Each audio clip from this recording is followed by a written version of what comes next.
Are you ready for a gigantic NBA slate of games? There are 12 of them on Wednesday. That's 24 teams.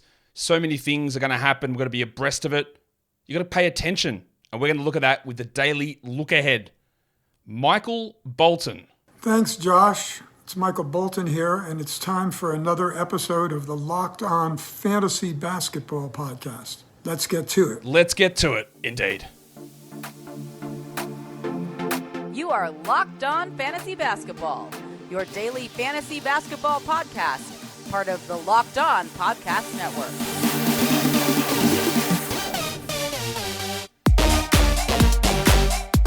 Hello and welcome to the Locked On Fantasy Basketball Podcast, brought to you by Basketball Monster. My name is Josh Lloyd, and I am also Carlos Boozer's personal beard groomer. And I'm the lead fantasy analyst at basketballmonster.com as well. And you can find me on Twitter, as always, at redrock_Beeble, on TikTok at redrock_Beeble, and on Instagram at Locked On Fantasy Basketball. Today's episode is brought to you by me, because I was supposed to have something there and then I forgot that it wasn't on today's show. But that doesn't matter, because I want to thank you for making Locked On Fantasy Basketball your first listen every day. We are free. We are available on all platforms. Don't worry, this is not the only show we do today. There is a recap show coming later today of the two games from opening night. As usual, lots of stuff's happening. This is looking ahead to Wednesday. We've had the big injury report drop. There'll be little bits of trickle of information, and honestly, it's not too bad. We'll go through that. We'll go through stream of the day as well, and just go through what is on my radar. So we'll get into that. We might as well just get into that right now and have a look at how things play out for Wednesday, the 25th. Yeah, Wednesday the 25th of October. And I will start just by, we're going to start by looking through some injuries and what we know at the moment. Of course, a couple of these just updated after I did it, but that's okay. We'll talk through it. And I did hear you guys say, hey, the O and the Q look too similar on the graphic. I feel ya. So we're writing out as a full word, and I've changed the colors. Red is out. Blue is questionable. There you go. That worked better? Hope so. As expected, Jaden McDaniels is out in Minnesota. So that means that you're going to get more minutes for Kyle Anderson. Maybe you get more minutes for the Wizard of Naz Reid, and you get more minutes for Nickeil Alexander-Walker. Back end, it's maybe Minot or Leonard Miller that push up, but it definitely increases that value for Anderson, who's a really strong 12-team league guy in that situation, and Alexander-Walker as well. The other surprise one was Terrence Mann, and no. This does not mean that he's getting traded, right? Every time a player who's been rumored in a trade gets put onto the injury report, everyone just assumes it's because they're holding him out for a trade. I am here to tell you that that just isn't what happens. We will see. You know, everyone will claim this, and they'll do the Windhorse fingers meme and all that sort of stuff, which I know people will do all the time, right? And they'll claim this is what's happening. But no one will think about it when Terrence Mann plays another game for the Clippers. And maybe I'm wrong. Maybe he never plays a game for the Clippers again, and this is a fake injury. But I have seen this happen. I've done 4,000 shows, plus watched the NBA for years before that. I've seen so many times that this happens where this guy's, is he getting traded? And then no, he's not. He comes back. They don't, normally, if they are working on a trade for somebody, they will literally say, he is sitting out because we are doing a trade. Anthony Davis was one of them for the Pelicans. Tyreek Evans, that happened to a while ago, then he never got traded. So it's not something that, look, maybe it does happen, but that's not what's happening here. As a general rule, don't leap to that conclusion. Anyway, Terrence Mann's out. He was announced as the starter. I don't know who's going to start, but I would have to imagine that it's Robert Covington, which then puts Covington into massive streamer territory. Now, there is 12 games on, so streaming might not work for you. But there are certain players, we're going to go through the streamers later, that are probably going to put up top 100 value for Wednesday. So if you are in an absolute unlimited situation to add players and you've got rosters or whatever, or someone gets an injured spot and something's open, you might be able to actually grab someone off the wire for Wednesday and slot them into your starting lineup ahead of some of your bench players. Be aware of that. But don't sacrifice to win this week. Don't sacrifice just to get an extra game in this week. So Terrence Mann's out, so Covington will probably start. It means a few extra minutes for someone like Nico Batum, probably puts Marcus Morris or KJ Martin back into the rotation. I don't think it impacts much with guy. It will probably impacts Westbrook, actually. And what it really could do is if Bones Highland is out, because he is questionable, Westbrook's going to have to play a lot, and then I don't know who the backup point guard is. Norm Powell, he's not really a point guard. Amir Coffey, also not really a point guard. BJ Boston, not really a point guard, also on the injury report as probable. So there could be in real trouble if both Mann and Highland are out. And we know Mann is out. Luka Doncic is questionable. It does appear that he is trending towards playing. And then out of nowhere, Zach Collins is questionable with an illness. So if Collins is out, I would expect that Goldfinger, Charlie Bassey starts. And Goldfinger, Charlie Bassey starting is a 12-team startable player.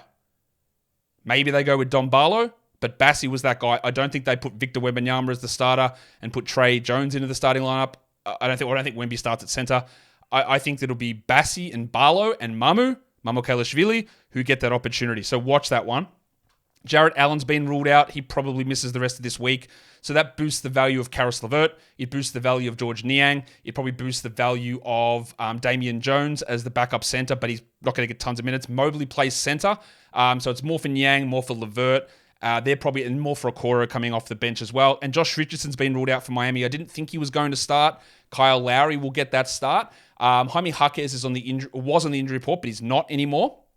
So watch for Jaquez to get some minutes. Watch for Duncan Robinson, who I didn't have in my 240-game rotation initially. He'll play, and then maybe it's a Jamal Cain or Drew Smith that has to push into extra minutes. Because at the moment, it's only Lowry and Hero as ball handlers, and Smith is a point guard, so maybe he gets some playing time with that group.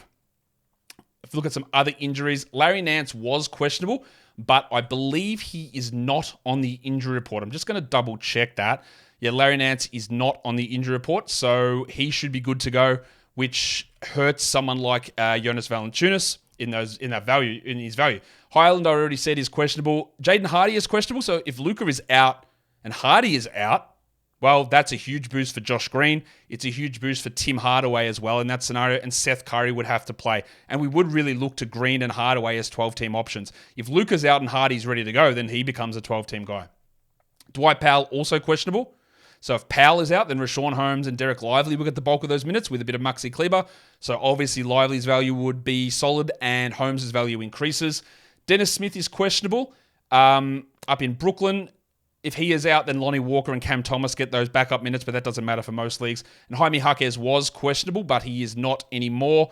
And then we've got one more page of injuries to go through. Some big ones broke for Detroit in particular. Bojan Bogdanovic out for 4 weeks minimum. Monte Morris out for a few weeks. Isaiah Livers out for more weeks as well. I think that what this means, I don't know that they start Jaden Ivey. I think that what we get here is a lot more Alec Burks, a lot of Joe Harris, and a lot more Killian Hayes. And Burks and Hayes, if they get 28 minutes, they will be 12-team options. I wouldn't rush to add them. I don't think that it's awesome value. Now, I drafted Bogdanovic in industry pickup yesterday with my last pick, slotted him straight into IR, and I'm okay with that. But if you don't have an IR situation, you can't hold Bogdanovic. He's got to go.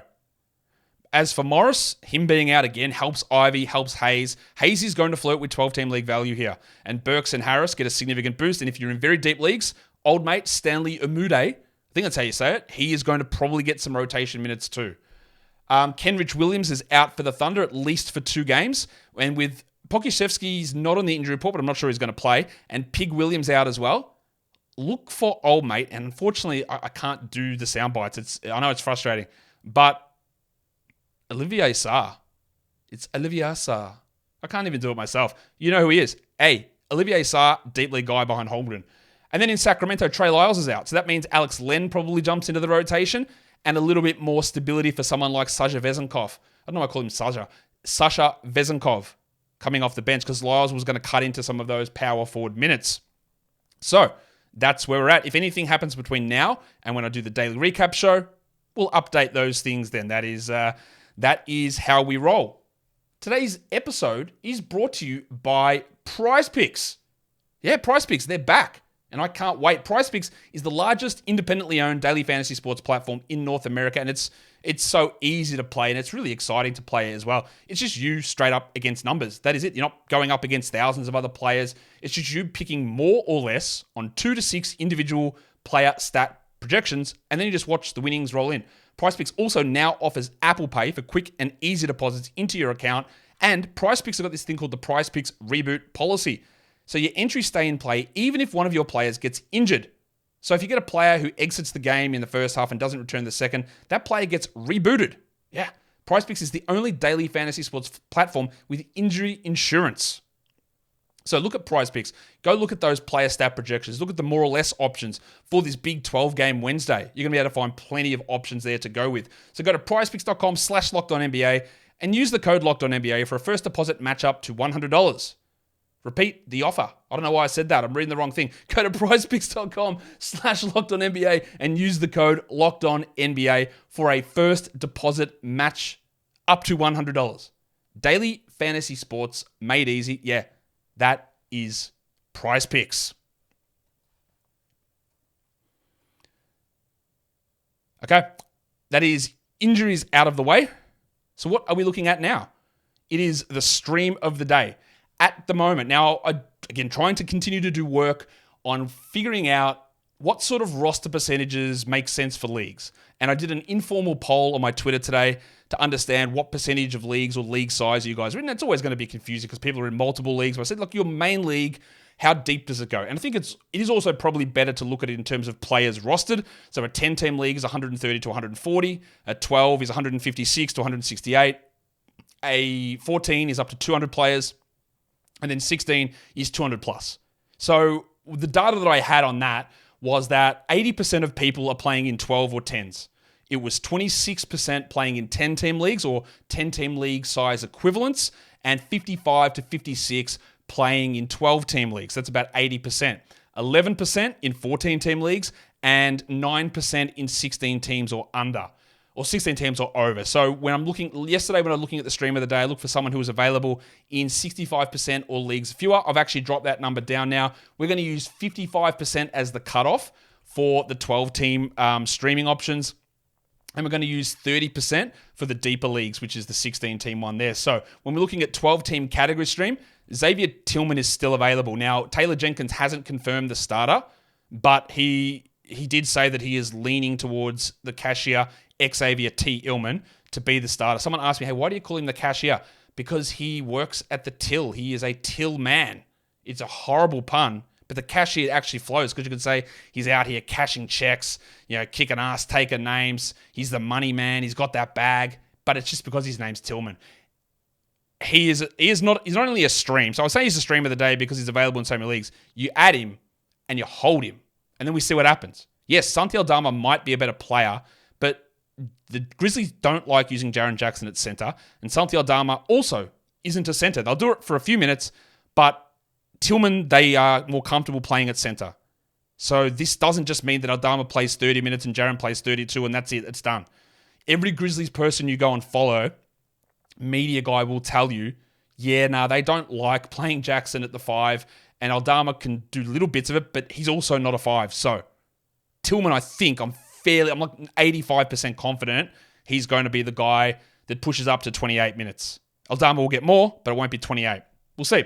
In 12-team points leagues, Jeremy Sochan is available still. And again, like Tillman, Sochan should be rostered in all leagues. Not only just points, but categories as well. But he did project out higher in a points league than Tillman did. So he's the great stream of the day. We roster him and we hold. For 16-teamers, awesome for Bob Covington. Now, I would make an argument that if you stream in Bob Covington for 12-team leagues, you'd probably start him on Wednesday with 12 games on, considering that Terrence Mann is out. Now, he might not start, but I don't think it's going to be Batum, and I don't think it's going to be Morris. And regardless, just having Terrence Mann out of that rotation probably helps Covington play a little bit more. So he's a great 16-team stream, strong 14-team, and okay for 12. Unlike Tillman and Sochan, if you add Covington in 12-team leagues, he's not going to be a long-term solution if, as we assume, Terrence Mann retains that starting spot when he returns, which I've got no reason to expect that to be anything different. In terms of positional streaming, we're going 55% rostered or under, one for each position. Kobe White as the point guard. Yeah, stream him in. You would start him and you will hold him rest of season. Shooting guard eligible player Taylor Horton-Tucker. Again, stream him in, start him, hold him. Good value on him for now. Robert Covington. You'd be able to start him. You won't hold him long term, but he's a small forward eligible player who's available. Jeremy Sohan, yeah, same. Add start. And Xavier Tillman at center. These are all under 55% rostered, so should be available in a fairly significant chunk of your 12-team leagues and 10-team leagues as well. And maybe 14, but probably more 12 to 10. If we go to the deeper side of things and look more at 14-team leagues here, these guys are all available in under 40% of leagues. So Cole Anthony at point guard. Gary Harris did pop up on the injury report as questionable, and I just actually saw Darius Garland has popped up as questionable for the Cavs. So that absolutely spikes Karis LeVert way up. All right, that spikes him way up if Garland does miss. Horton Tucker available. Robert Covington as well. Sadiq Bey pops in to replace Sohan because Sohan's at like 50%. Bey is probably going to start, and he's going to be a streaming option. And then Tillman at center. These are all under 40% rostered players, and that's very clearly useful for majority of leagues. Yeah, majority of leagues, I say, would be a fair way of approaching that and looking at that. All right, I'm just thinking where we're gonna go next. We'll head through. What are we looking at now? Oh, we're looking at what's on my radar. Yeah, so let's look at what is on my radar. I'm still working out the best format here. I don't want this to ramble this show or to be so just bogged down to I've got to find 4 things in every game because it gets a bit boring of saying the same thing every time. So what I've done here is 12 games, 12 points. I think that might be getting to where the right format is here. So what's on my radar? Game 1. Maybe I'll tell you what the games are. That would be a good idea, Josh. The Wizards and the Pacers. My main thing there is what happens with Avdia versus Koulibaly. It's not Koulibaly. I made a mistake with that, but it's also not Koulibaly. It's Koulibaly. Okay, it's Koulibaly. Sorry, Koulibaly. Is that right, everyone? Bilal Koulibaly. Better? I think that's good. The Wizards game notes lists Avdia as a probable starter over Koulibaly, but we need to see that and see how many minutes Bilal gets. The second game we look at is Atlanta and Charlotte. I just want to see how much Jalen Johnson plays. Bey and Hunter probably start, but does Johnson get 20? Does he get 25? The other complicating factor is that if Okongwu is taking threes and hitting them, well, that takes away, and they want to play him and Capella together, well, that takes away the minutes for Johnson at the 4. So while we might love what Jalen did, and we're not super enthused with Hunter and Bey, I'm with you on that. The path to those minutes is a little tight. I want to watch in the next game, Boston and New York. I want to see Emmanuel Quickley. 29 minutes of Emmanuel Quickley is really strong for fantasy. But if he gets 24, because Grimes, Barrett, Brunson, Hart, DiVincenzo are all cutting in, well, 24 is not going to cut it. So how they use him, how that impacts everybody else is really intriguing. I think he might get traded this year, to be honest. Houston and Orlando. I just want to see Amen Thompson. Not only to see him play, but I want to see how he is used behind Van Vliet and Green. Does he get every minute behind them? Which, let's say, 28 minutes? Do they play bloody Aaron Holiday at all? How do they utilize Amen? Does he play at the 3? Can he get 30 minutes off the bench? If he gets 25, absolute must-roster player. If he gets 18, borderline. But you still hold if you've got him just in case. I want to see that. I want to see Minnesota-Toronto. I want to see Naz Reid, the Wizard of Noz. Unbelievable per-minute producer. Do they just play him? And maybe they do with McDaniels out. Him, Towns, and Gobert as all 96 minutes at the 4 and the 5. Because that would mean that he would get close to 30 minutes, and that would be amazing. So we look to use him there. So he's not a bad ad with McDaniels out. But it also means 0 minutes for Kyle Anderson at the 4, which, again, Anderson is significantly better at the 4 than the 3, but with McDaniels out, maybe he needs to play the 3. But maybe they just put Alexander Walker in that position or into the lineup. Edwards plays the 3, and then Anderson's still getting back up 4 minutes, which then negatively impacts what Reed can do. So we do need to see how that plays out. Detroit and Miami, there's a lot to see here. What the hell the Heat rotation looks like. How does Kyle Lowry look? But importantly in Detroit, with the absence of Morris and Bogdanovic, does Killian Hayes start? Killian Hayes looked good in preseason. If you're looking for assists and steals, well, he's going to turn into, in this little short period, maybe he doesn't, but he could be like subprime Ricky Rubio, a guy that would always hurt your field goal percentage, but is a great free throw guy and a very good assist and steals player. And I didn't know that Hayes would necessarily even be in the rotation. But with so many guys out at the moment, he's going to have a real opportunity here to maybe be interesting enough as a stream guy. The final 6 things that are on my radar. Brooklyn and Cleveland. Well, the absence of Allen was interesting. The Garland questionable tag is interesting. But it has to be Ben Simmons. How does Ben Simmons look? How does it work with Claxton? Does Ben Simmons start and play 27 or does he play 35? Because that's really interesting. A 27-minute Ben Simmons becomes borderline rosterable. 35 becomes borderline top 50. It's a big difference. The Memphis center rotation, we want to watch that one in their game against the Pelicans. I do believe it'll be T. Illman, but let's see how they run Kenny Lofton. Let's see how they run Aldama. Let's see how many minutes Jaren plays. For the Thunder game against the Bulls, I want to see... I'm just looking at this. Holy shit, just got an update here. Santi Aldama is out. So there you go. That Xavier Tillman stream of the day, straight up. And that really helps Zaire Williams as well. So Aldama out, sprained his ankle in practice yesterday. Huge. Tillman, absolute must roster. This has just dropped now, this news. I want to watch Jalen Williams' usage, how that works with Giddey and Chet and Shea. Shea's talking, I'm going to take a step back in usage. And I did say way back in July, I said, I would take Shea top 5, but I think there's a decent chance he doesn't finish there. If he loses some usage and some of the free throw percentage stuff drops or some of the defensive stats, it's very easy for him not to be a top 5 player. Really simple. So watching that situation will be intriguing. The Jazz and the Kings, well, it looks like Kevin Huerter will start and Chris Duarte is available. So we saw that. I still don't think Huerter's a 12-team league guy. What I want to see is the Jazz point guard. Is it Horton Tucker? Probably. But then how does it work with Horton Tucker, Sexton, Clarkson, George, and Dunn? Do they all play? Do they play 20 minutes each? We need to watch how that plays out. For the Mavericks and the Spurs, there's so much to watch. Derek Lively, but also it's Wemby. We want to watch what Wemby does. But more importantly, I want to see how Wemby looks and how the minutes they give him. But how does Sohan look? And how do the Sohan Trey Jones minutes go? How do they distribute those minutes? Does Sohan play exclusively at point guard? Do him and Jones share the court at all? And the last one we want to look at is the Portland Trailblazers and the Clippers, and just watching the Clippers power forward position to see how that all plays out, and if it is Covington and how they run that rotation. And then, of course, what happens if Bones Highland does happen to be out. So that is the Daily Look Ahead for Wednesday, October 25th with 12 games on. It's bloody exciting. Follow this podcast, Apple Podcast, Google Podcast, Spotify, and on Odyssey and on YouTube. Thumb it up and leave your comments down below. Guys, we are done here. Thank you so much for listening, everyone. See ya.